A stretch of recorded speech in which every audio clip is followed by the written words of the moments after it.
My name is Gavin Evans, and this is my spoiler review of Shadow of the Tomb Raider, where I talk more in depth regarding the specific plot points of this game. So if you haven't played it, go and play it, then come back and watch my review because I will be going in depth. So let's just get to it. There's not a lot of story to talk about, this will be a short video, but the flashback regarding her dad's death was just so poorly handled.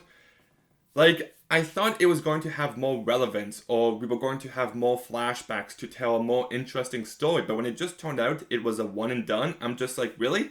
That's it?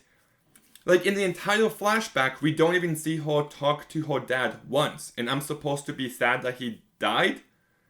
You just didn't feel connected to anything going on at all, so why should I kill? And it just feels like a flashback for the sake of it. What did it actually add to the story? Yes, I know the villain turns out he was the one to kill her dad, but I didn't kill because I felt nothing when he died and I felt nothing when it turns out he was the one who do it. Why should I kill? That just wasn't an element of the story that they leaned into nearly enough. And then we get this whole section at the end of the game where Laura is tempted to bring back her parents from the dead, but she doesn't. And I feel like this was meant to be her main character arc, but I just never thought she would actually bring them back, and it just had zero impact. So just none of the flashback stuff, nothing regarding her dad or the villain reveal worked for me in any kind of way. It just felt very thematically empty. But like I said in my main review, I do like the music that plays during that flashback. It has a very nice, unique, playful sound to it, which I do dig. And then the other big spoiler thing I want to talk about is the character of Inuitu and just everything regarding her and her son, because I felt it was completely lacking. And when they come into this game, it just started to feel like a totally different game, because there was a couple hours where you played and there's just zero mention of Trinity, and you're just like, is this a completely different game? Because it doesn't feel like one cohesive vision. It goes from being about Lara Croft and Trinity to being about Inuitu and these tribes, and then back to Lara Croft and Jonas and Trinity. There's just this big section in the middle where it just feels like a totally different game. I'm not saying it's a bad section, I'm just saying this game is very messy. And the moment where Inuitu does die just had zero impact. Laura is in this room, she's looking for something and she doesn't find it, and then she looks down and Inuitu gets killed. It just felt like the supporting character got killed for the sake of the formula, because they wanted an attempt at creating emotion, but completely failed.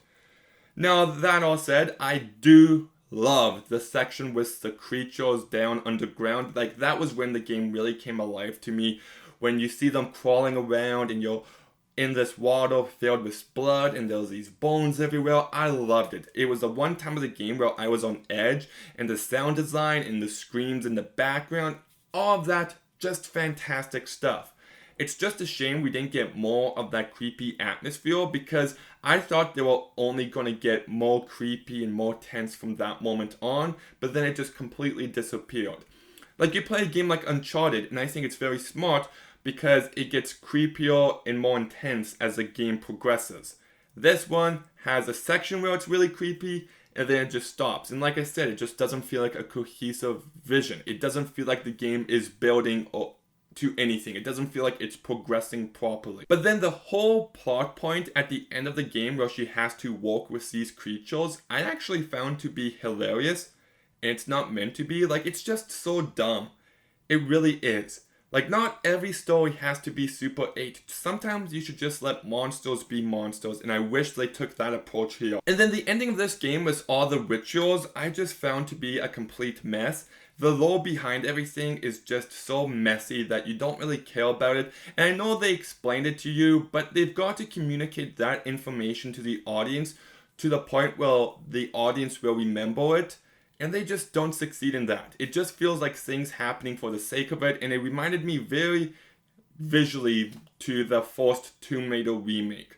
So it didn't feel like anything new, and yeah, like I said, this isn't going to be a long video. I don't have a ton to say about this in-depth story, because it is for the most part very surface level.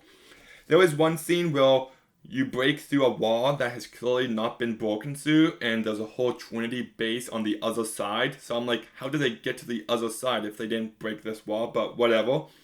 There was this one really bad scene of exposition where Laura is in this temple or whatever, and she overhears the bad guy telling Yunowotu absolutely everything she needs to know. And then there's one moment early on where Jonas is like, we need to blend in. So Laura puts on a mask, but Jonas doesn't. It's just like, oh, I guess he doesn't need to. Like, Jonas is such a boring character. I liked him enough in Rise of the Tomb Raider, but maybe I'm starting to think that I went a bit too nice on that game because there's just nothing about any of these characters that stand out in any way. I feel like they want to give Lara Croft an arc of accepting her father's death, but accepting her father's death has nothing to do with the story on display.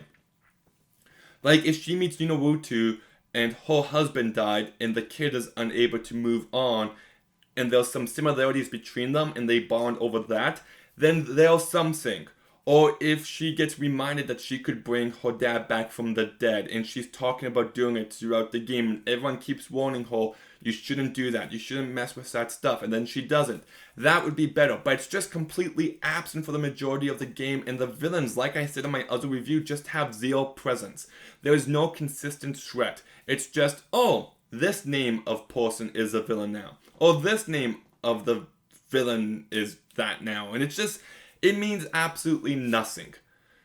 And then it's just a very dull surface level story. Like, you play a game like Uncharted 4, which is a brilliant, amazing game. Well, there's so much care put into the characters and their relationships, and the way that the treasure they're looking for even has a great backstory that ties in directly with the main character arc of Nathan Drake, and there's so much emotion and depth, presence, and then you just play this and the differences are night and day. One is, okay, this is fun enough, and the other one is emotional and thrilling and fun and got all these great fantastic moments that really stand out. So yes, I enjoy this game, but will I ever play this game again when I could just play an Uncharted game and get everything I get from this game and much more? I'd probably just stick to Uncharted. So those are my in-depth thoughts. It's not a bad game, it's fun enough, but that's all it is. Nothing more, and that's disappointing because you do see the potential. But what did you think of the Shadow of the Tomb Raider story? Let me know in the comments down below. Make sure you like, make sure you comment, make sure you subscribe. Stay tuned for some more videos soon, and Gavin out.